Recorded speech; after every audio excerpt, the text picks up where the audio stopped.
అందరికీ నమస్కారం. కథ కలవారి కోడలు. ఏమిటో ఎందుకులా చేస్తున్నావో నాకేం అర్థం కావటం లేదు.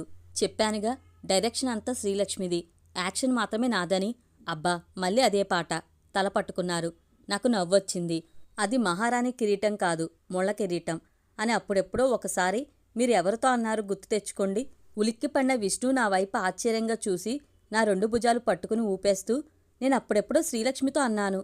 నీకెవరు చెప్పారు అడిగారు. శ్రీలక్ష్మి నాతో చెప్పిందని ఇప్పుడైనా నమ్ముతారా? నమ్ముతాను.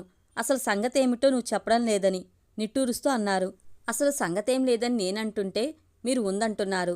అదేమిటో కనుక్కుని నా ఆట కట్టిస్తానని మీ మావయ్య అప్పుడే ఛాలెంజ్ చేశారు. మీరు ఇన్వెస్టిగేషన్ మొదలుపెట్టండి. ఏం తెలుసుకోగలుగుతారో చూద్దాం మరి. ఏదో పట్టుకుందామన్నట్లుగా విష్ణు నా వైపు ఆరాగా చూస్తుంటే నేను చిరునవ్వు దాచుకుంటూ చూపులు మరోవైపుకు తిప్పుకున్నాను. వదినా, విష్ణు అన్నయ్య శ్రీలక్ష్మి ఎప్పుడైనా మాటల మధ్య మహారాణి కిరీటం అంటూ ఏమైనా నీకు చెప్పిందా అని అడిగారు. ఎందుకలా అడిగాడంటావు?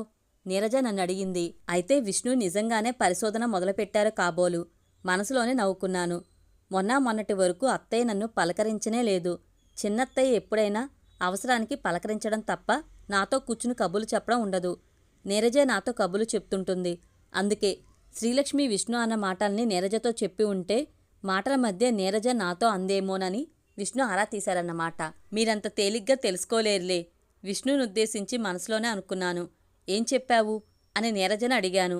సమాధానం నాకు తెలిసిందే అయినా శ్రీలక్ష్మి అలా చెప్పినట్లు నాకేం గుర్తులేదని చెప్పాను. ఇంతకీ నీరజ మాటలకు మధ్యలో అడ్డం వచ్చి ఏదో గుర్తుకొచ్చి అడిగి ఉంటారేమో, నాకు తెలియదు అనేశాను. ఎవరూ లేని ఒక పెద్దావిని మన ఇంట్లో ఉండటానికి తీసుకురావచ్చునా అని అత్తయ్యను అనుమతి అడిగాను. ఏదైనా అత్తయ్యకు ముందుగా చెప్పాలి కదా అని. బంధువులా అని అడిగారు. కాదని అన్నాను గాని అంతకు మించి ఏం చెప్పాలో తెలియక అప్పటికీ మౌనంగానే ఉండిపోయాను. అత్తయ్య కూడా ఇంకేం అడగకుండా దాందేముంది, మనతోనే ఉండొచ్చు, ఎవరూ లేరని అంటున్నావుగా అన్నారు. అక్కడే ఉన్న రజిత మాత్రం నా వైపు గురుగా చూసింది. రోజురోజుకి నీ పెత్తనం చాలా ఎక్కువైపోతుంది అని ఆ చూపుకి అర్థమై ఉంటుందని నాకు అనిపించింది. నేను ఇక ఆలస్యం చేయకుండా డ్రైవర్కి అడ్రస్ ఇచ్చి తీసుకురమ్మని చెప్పి పంపించాను. అరుంధతమ్మగారు వచ్చాకనే విష్ణుకు చెప్పవచ్చనుకున్నాను. కానీ జరిగింది ఇంకొకటి. ఆవిడ్ని ఎవరో తీసుకువెళ్లారని డ్రైవర్ తిరిగి వచ్చి చెప్పేసరికి హతాశురాలనయ్యాను. ఎవరు, ఎక్కడికి తీసుకెళ్లారనే ప్రశ్నలకు డ్రైవర్ సమాధానం చెప్పలేకపోయాడు. ఆవిడ ఆచూకీ ఎవరూ చెప్పలేదట. ఊళ్ళో ఎక్కడైనా ఉండొచ్చని ఊళ్ళో వాళ్ళు అంటే ఊరంతా తిరిగి చూశాడట. గుడి దగ్గర ఆడుకుంటున్న పిల్లల్లో ఒకడు ప్రసాదయ్య గోరు కారులో ఎక్కించుకుని తీసుకెళ్లారని మాత్రం చెప్పాడట. కొంచెం ఆలస్యం జరిగింది. ఇదేమిటిలా జరిగిందనుకుంటూ మదనపడ్డాను. ఆ సాయంకాలం విష్ణు అలా ఉన్నావేమని అడిగితే, ఒక్కోసారి వెంటనే చేయాల్సిన పనులకు కాలయాపన చేస్తే సరిదిద్దుకోలేని పొరపాట్లు జరిగిపోతాయని తెలిసి వచ్చి దిగులుగా ఉంది అన్నాను. వెంటనే మీ పరిశోధన ఎంతవరకు వచ్చింది అడిగాను. నీ అంత కాకపోయినా నీ తెలివితేటలో సగమైనా నాకున్నాయని నిరూపించుకోవడానికి ఏదో నా తంటాలేవో పడుతున్నాను అన్నారు నవ్వుతూ. సరే, ప్రొసీడ్ అవ్వండి, నాకేం అభ్యంతరం లేదు. బెస్ట్ ఆఫ్ లక్ చెప్తున్నాను అంటూ నేను నవ్వాను. సుజీ, ఎల్లుండికి నాకు ఫ్లైట్ టికెట్ కన్ఫర్మ్ అయింది. ఈరోజు మా బంధువులోకన్నే హాస్పిటల్లో చేర్పించాను. చెప్పడం మర్చిపోయాను. రేపే డిశ్చార్జ్ చేస్తే సరే, లేకపోతే నువ్వు కొంచెం కనిపెట్టి చూడాలి. ఏ విషయమో డాక్టర్ రేపు చెప్తామని అన్నారు. ఆవలిస్తూ అన్నారు. నేను అలాగే అన్నాను. సాయంకాలం విష్ణు ఫోన్ చేశారు. సుజీ, నేను చెప్పానుగా హాస్పిటల్లో ఒకరిని చేర్పించానని. ఈరోజు ఇంటికి తీసుకెళ్లొచ్చని చెప్పారు. నేను కాసేపట్లో తీసుకువస్తున్నాను. ఎవరో ఒకరు కొంచెం కనిపెట్టి చూస్తుండాలి. కాబట్టి ప్రస్తుతానికి శాంతమ్మ గదిలో బెడ్ వేయించు. ఆమెకి అమ్మ వయసే ఉంటుంది. నువ్వు నీరజ వెళ్ళి ఆమెకి కావలసిన వస్తువులు, చీరలు అవి కొని తేవాల్సి ఉంటుంది. అమ్మకు చెప్పు అంటూ ఫోన్ పెట్టేశారు. అత్తయ్యకు చెప్పగానే ఎవరే ఉంటారు అని ఆలోచించి, ఇప్పుడు వెంటనే కొని తేవాల్సిన పనిలేదులే, అవసరాన్ని బట్టి తేవచ్చు. ప్రస్తుతానికి నావి కొత్తవి కొన్ని ఉన్నాయి అన్నారు. అక్కడే ఉన్న రజిత చిటపట్లాడింది. నిన్న నువ్వు ఎవరినో తీసుకువస్తావని అన్నావు. ఈవేళ పెదబావ ఎవరినో తీసుకువస్తున్నానని అంటున్నారు. చివరకు ఇల్లు అనాథాశ్రమంలా తయారవుతుందేమో. నేనేం మాట్లాడలేదు. ఎవరో ముఖ్యమైన వాళ్ళే అయ్యుంటారు. లేకపోతే విష్ణు ఇంటికి ఎందుకు తీసుకువస్తానని అంటాడు? ఎంత మాత్రానికే మనకొచ్చే ఇబ్బంది ఏముంటుంది అత్తయ్య అన్నారు. ఏం అనలేనట్లుగా రజిత నా వైపు కొరకొర చూసింది. 2 రోజుల క్రితం అత్తయ్య నాతో మాటల మధ్య నీ ద్వారా శ్రీలక్ష్మి కబుర్లు వింటుంటే మళ్ళీ శ్రీలక్ష్మి ఇంట్లో తిరుగుతున్నట్లుగా సంతృప్తిగా ఉంది. శ్రీలక్ష్మిలా నువ్వు నన్ను అత్తమ్మ అనే పిలవాలి అన్నారు. ఆనందంతో నా కళ్ళు తడయ్యాయి. ముత్యాలు, శాంతమ్మ లాంటి వాళ్ళు శ్రీలక్ష్మిని పిలిచినట్టే నన్ను చిన్నమ్మ అనటం, ఇవన్నీ రజిత మనసును రగిలించే విషయాలే. ఎప్పుడు అవకాశం దొరుకుతుంది, ఎలా దాడి చేయాలి అన్నట్లుగా కనిపిస్తుంది తనను చూస్తుంటే. ఆ విషయం 4 రోజుల్లోనే నిరూపణ అయింది కూడా. మేడ మీద గదిలో నుండి ఒక సింగిల్ కాట్ను క్రిందకు తెప్పించి వంటగదిలో అటు పక్కనుండే శాంతమ్మ గదిలో అత్తయ్య వేయించారు. నా మనసులో ఒక అనుమానం వచ్చింది. వెంటనే విష్ణుకి ఫోన్ చేసి, అవును, మీరు తీసుకువస్తున్న ఆమె పేరు అరుంధతమ్మ కాదు కదా అని అడిగాను. కాదు కదా ఏమిటి, పేరు అదే. ఇంతకీ నీకెలా తెలుసు ఆశ్చర్యంగా అడిగారు.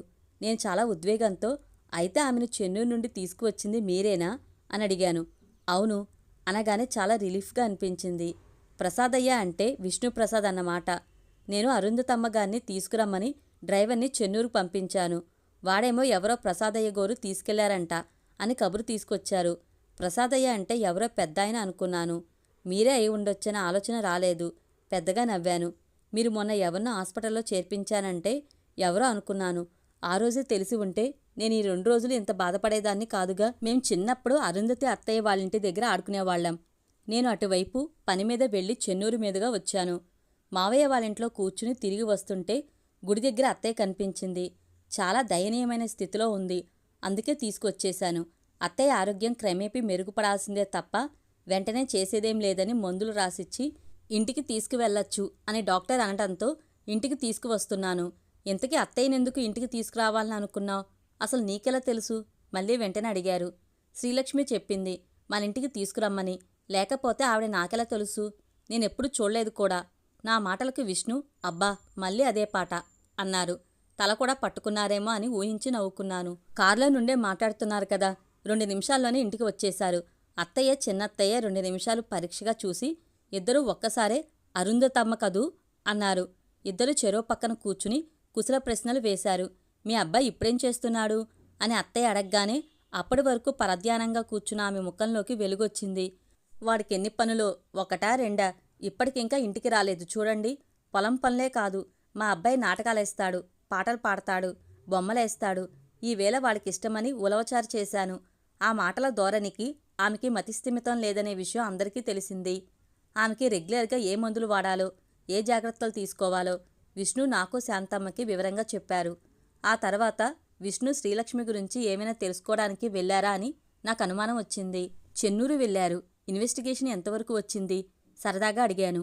విష్ణు భుజాలెగరవేస్తూ, కొంత తెలుసుకున్నాను, కొన్నాళ్లలో అంతా తెలుసుకుంటాను. లేకపోతే ఏం చేస్తారు ఆసక్తిగా అడిగాను. నీ చేత చెప్పిస్తాను అంటూ నవ్వేశారు. నేను విష్ణు 2 చేతులు పట్టుకుని అభినందనగా చూస్తూ, మీరు రియల్లీ గ్రేట్. మీరేదో కొంత కనిపెట్టానని అన్నందుకు కాదు, ఎవరూ లేని అరుంధతమ్మ గారి పట్ల ఆదరణ చూపినందుకు అన్నాను. అరుంధతమ్మ గారి ఇంటికి చేరుకోవడంతో పొరపాటు చేశాననే ఆవేదన తొలగిపోయి మనసు తేలికైంది. విష్ణు వెళ్లిన 2 రోజులకే ఇంట్లో ఇంకొక ప్రహసనానికి తెరలేచింది. ముత్యాలు రాత్రిపూట గేటుకి కొంచెం దూరంలో ప్రహరీ గోడకు ఆనుకుని ఉన్న పెద్ద మొక్క చుట్టూ ఉన్న సిమెంటు చెప్తా మీద పడుకుంటుంది. వర్షం వస్తే తప్ప ఎంత చలిలో అయినా తన పక్క అక్కడే. రాత్రి పడుకున్న 5 నిమిషాలకే ఇంటి ముందు వైపు పైన బాల్కనీలో శ్రీలక్ష్మి ఆత్మ ఎగురుతూ కనిపించిందని ముత్యాలు అందరికీ చెప్తుంది. నేను వెళ్ళి కూర్చోగానే మళ్ళీ వర్ణించింది. నేను పక్కున్నవి, రాత్రి నేనే అక్కడ చల్లగాలికి నిలబడ్డా. చీర కొంగు ఎగిరితే నువ్వలా భ్రమపడ్డావు అన్నాను. ఎందుకలా అబద్ధం చెప్తున్నావు? అలవాటైపోయింది కాబోలు వ్యంగ్యంగా అంది రజిత. అబద్ధమని ఎందుకనుకుంటున్నావు? అయితే అక్కడ నువ్వు నిలబడ్డావా అడిగాను. పిచ్చమ్మ పడుకోవడానికి వెళ్ళాక నేను ఏదైనా బుక్ తీసుకుందామని నీ గది తలుపు తట్టాను. నువ్వు తీయలేదు. నిద్రపోయావని ఊరుకున్నాను. అది సరే, ఇంకో షాకింగ్ న్యూస్ చెప్పనా? మా అక్క రాత్రి నాకు కనిపించింది. నువ్వు ఏదో ఊహించి చెప్పినా గానీ కరెక్ట్గానే చెప్పావు సుజన. అచ్చ నువ్వు చెప్పినట్లే తెల్లగా గాల్లో తేలుతూ వచ్చింది. మాట స్పష్టంగా వినిపించింది. నన్ను నెట్టి ఇంట్లోకి చేరిన వాళ్ళకి నేనెందుకు కనిపిస్తాను? తను చెప్తున్నవన్నీ అబద్ధాలేనని చెప్పడానికి వచ్చానని నాతో అంది. ఇప్పుడేమంటావు అన్నట్లుగా కనుబొమ్మలు ఎగరేసింది. ఇంతలో కోదండంగారు రంగప్రవేశం చేశారు.